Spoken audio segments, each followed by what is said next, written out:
attributes is my ignorance. And so I didn't let the naysayers stop me. And it took about 2 years and 3 months exactly from the moment I walked into a fire station to getting hired. And I think, not that that's an accolade in any way, but I think the average now is between 5 and 10 years of competing to get this job. And so that way back then I was like, oh yeah, I'm going to do it and not let anybody stop me. And so that really fooled me as a person of going, man, there's almost nothing you can't do if you want to go do it. Yeah, sure. At that time of your life, were you in college? Were your parents encourage you to be a firefighter, or were there other things going on at the time? Yeah, I was going to school. I had my own landscape business, and I didn't really think I was going to do that for the rest of my life. And it was through the encouragement of my girlfriend, actually, hey, why don't you look into that? And so I walked into a fire station, and it just all played out the most perfect way. And I became a volunteer, a reserve firefighter for Ventura County. And then I got on what's called a hand crew, which is primarily fighting wildfire. And so I did that, and that really honed my work ethic. And to this day, it's one of the hardest jobs that I've ever done is being on the hand crew. Yeah. And then I never looked back. Yeah. And of course, my parents always, my mom and dad were always my best friend my whole entire life. So whatever I wanted to do in life, they always had my back. So that was really cool. Yeah, it's great when your parents are behind you, especially in a major career decision, something that people look at as traditionally a long-term job and career. So were they, what do your parents do for a living? My mom was a realtor and my father was a civil engineer, and nobody else in our family was in the fire service. So it was new to them. My mom in the beginning, and probably till the day she died, was nervous that I was doing this career. But I would always say, Mom, you wouldn't believe the amount of training that goes into doing what we do. And so not that I think we're any better than anybody else, but you become good just through repetition and training. And so that has really helped along the way. I think that's a really good point, not just for firefighters, but for just about anything out there that you can have as a career. These things just don't come easy. It requires repetition and training and hard work. And over time, you get really good at it. But it does take the time and the hard work to achieve that. Oh, I totally agree. And Jim, if you reflect back in your own life, I always say most anything that you've achieved, and I'm not speaking for you, but for most certainly me, has been difficult and through hard work. Like anything that's been handed to you generally doesn't play out well in the end, in my opinion. And so through hard work, so I've come to the conclusion that hard is good, and whatever it takes, if you make up your mind that's what you want to do, then getting to that goal, that's just whatever it takes. And so it no longer is viewed as hard. It's just a necessity to achieve that goal. Yeah.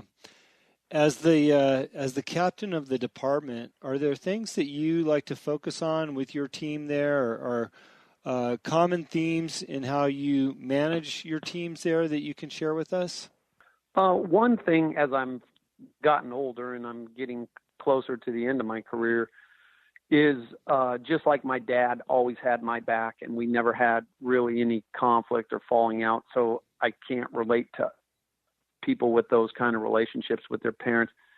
Me, I've been fortunate that we did have my back. And so I've tried to do the same with whoever my crew is. And it's kind of empowering. I know when I get a supervisor that unequivocally has my back, you are almost unstoppable, through your training and experience. And if you always do the right thing, but even when you make mistakes, if you know that the people around you are supporting you, it's just easier to get through those difficult times. And so I've always made it a point with my crews, day one is, hey, I have your back 100%, as long as we're doing the right thing and we're all striving to accomplish the department's mission. And so I think that takes a huge burden off people in what level of trust they have with one another if you unequivocally are supporting one another, until proven wrong. Well, I imagine the relationships that you build in a firehouse amongst your peers, people that are there short-term and long-term, are long and deep. I mean, we can see as the general population, when we lose a firefighter, the outpouring of support, the rigs along the freeway and the processions and all those things. That is your family there. It's your home away from home, right? Yeah, we spend a minimum of a third of our life during our career with these people. And not like many other jobs, when I go to work in the morning and I don't come home till tomorrow morning, we work 24-hour shifts, you have to have full trust in your crew, because really during that period, you may encounter a life-threatening incident where you have to rely on your crew to save you or you save them. And so that I always say that's different than, and not to diminish any significance of any other occupation at all. They are what they are, but ours is, that's always hanging over your head. When you go to work, you kiss your family goodbye. There's a possibility that we're not coming back tomorrow. And so when you have that over your whole career, that's huge. It impacts you as a person and your perspective and outlook on life, and trusting people and fostering great relationships and having a crew that you can count on becomes, priceless, really. Yeah. I can only imagine if other companies or career options operated the same way that a fire department does, in terms of passion and significance that you place on one another, as well as that trust factor and always having each other's back, how much more successful these businesses would be in society because of the commitment to doing a great job. I mean, I think we could learn a lot from the model that the fire department, the police department, and other public service departments provide to us, because of the loyalties that we can see outwardly with what you guys do. It's amazing. Yeah. Well, thanks for saying that. And of course, I'm limited in my perspective because this is all I've done for the last 37 plus years. And so I really don't know how other places function and are successful, because, I live and breathe the fire service, until I retire, and then who knows what the future will hold after that, Yeah. So with that being said, you got 37 years there. What advice would you offer to people that are thinking about going into the fire department? Maybe they got a couple choices. Maybe they want to be a police officer or fireman, not really sure what road to go down. What advice would you give for those seekers that are looking to work there? Yeah, well, it's funny because a lot of young guys are coming to us and we try to mentor them in career path. My son, as an example, he just became a LA County sheriff in this last year. We've always just encouraged, hey, whatever it is that you want to do it with passion and be really good at what you do. Because the passion, to me, will carry you through the good times and the bad times. And so if you're doing this for somebody else, it probably won't work out well. But if you have, I guess maybe on a corny sense, if oh yeah, I want to help the community. That's what we do. We're public servants, and we should be humble public servants. And nobody is better than us or less than us, but we're here to serve. And when you come to work, you better be prepared to serve the community, because that's who we are. So, that's kind of the essence of what this job is. And when you're young, you don't necessarily see it that way. Oh yeah, it's a great occupation and people look up to us and you get to drive on a fire truck and wear a uniform and all that. But really, it all boils down to wanting to provide the highest level of public service that you possibly can. And then at the end of it all, it's like I go to bed every night tired but I never have to sleep with one eye open. I know I've done, a good job all the time. And that's about as rewarding as you could ever have, I think that we often forget and take for granted the jobs that you guys do. And again, it goes for a lot of public service positions that you are ultimately serving the community. And I think we always assume that you're there, and we rely on you guys being there, but we don't often consider the fact that that is your sole purpose, is to serve the community. And I know that we could probably all treat those positions with a little bit more respect and love and attention for what you're providing. And I speak for the police department too, as well as the utility workers and everything else, because we live in a wonderful country and a great state where we're able to enjoy all these amenities, but it's people like you that help provide that.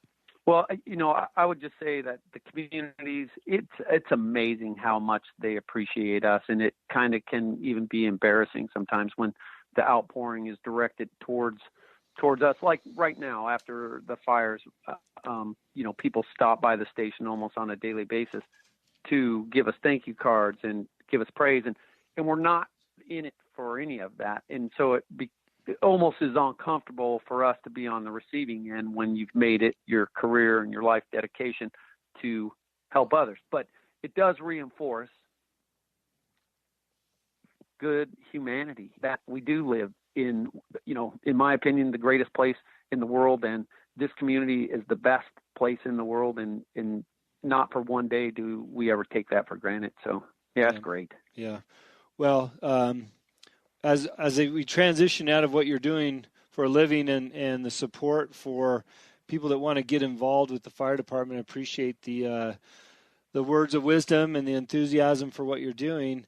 I understand that you're quite the athlete, and you've got some incredible extracurricular activities as well as a charitable event each year. And I want to learn a little bit more about that, because I think it takes a unique individual to put his life on the line for work, but then have these extreme sporting activities afterwards. So can you tell us a little bit about some of your sporting activities and some of your accomplishments? Because I was doing some background searches, and I see you've ran some big races and rode your bike on some big things. Yeah, and it's uncomfortable talking about me and what I've done. I'll try to tie it all in with the fire service. Getting on the hand crew and doing the wildland stuff, it was the hardest thing that I've ever done. It taught me a great work ethic.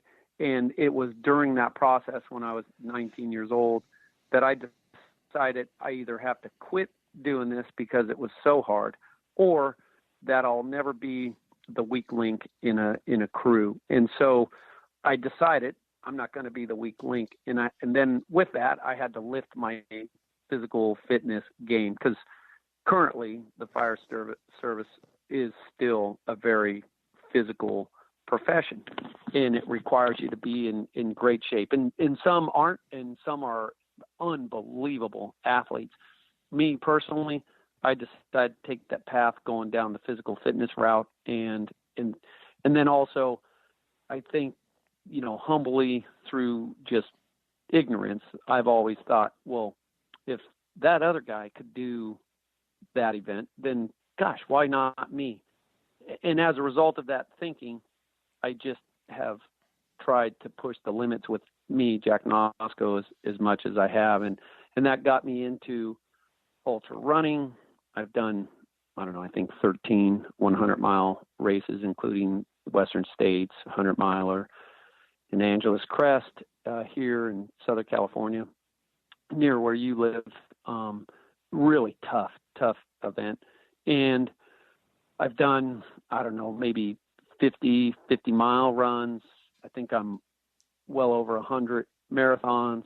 I'm a legacy runner with the Los Angeles Marathon. I'll be at 34 this year, years in a row of doing Los Angeles. And I was dumb enough to think I could do 25 in a row. And when I got to 25, I thought, man, I'm halfway to 50. I'm going to do 50. So I think I'm going to try to keep that goal alive. And then through other things, I've done just about every distance triathlon, from the sprint to the double and the triple Ironman. And we got married at Ultraman Hawaii, which is a 3-day stage race around the Big Island. I've done that a few times, and that's just a spectacular event. In fact, we just celebrated our 20th 28th wedding